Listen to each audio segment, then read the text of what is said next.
Quotes from Hannah Tatum Whittall Smith. From the Kindle, Deep Christian Quotes and Bible Verses. First quote. No soul can be really at rest until it has given up all dependence on everything else, and has been forced to depend on the Lord alone. As long as our expectation is from other things, nothing but disappointment awaits us. Second quote. What is needed for happy effectual service, is simply to put your work into the Lord's hand, and leave it there. Do not take it to Him in prayer, saying, Lord, guide me, Lord, give me wisdom, Lord, arrange for me, and then rise from your knees, and take the burden all back, and try to guide and arrange for yourself. Leave it with the Lord, and remember that what you trust to Him you must not worry over, nor feel anxious about. Trust and worry cannot go together. Third quote. You must hand yourself and all your inward experiences, your temptations, your temperament, your frames and feelings, all over into the care of your God, and leave them there. He made you, and therefore He understands you, and knows how to manage you, and you must trust Him to do it. Fourth quote.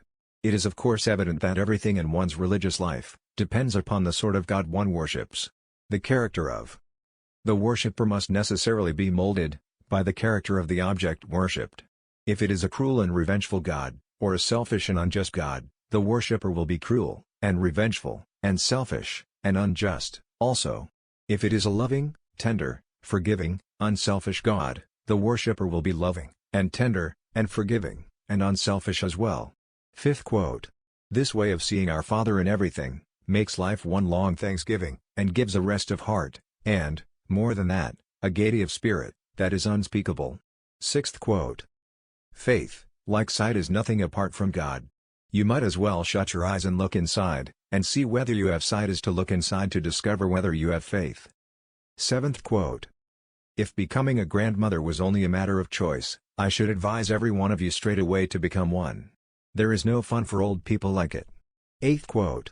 Once I knew what it was to rest upon the rock of God's promises, and it was indeed a precious resting place, but now I rest in His grace. He is teaching me that the bosom of His love is a far sweeter resting place than even the rock of His promises. Ninth quote. I do not find that I feel myself to be any different as an English subject than as an American. I have not the vote in either place, so I am not a citizen of either, and have no call to be patriotic. In fact, I do not see how women can ever feel like anything but aliens, in whatever country they may live, for they have no part or lot in any, except the part and lot of being taxed, and legislated for, by men. Thanks.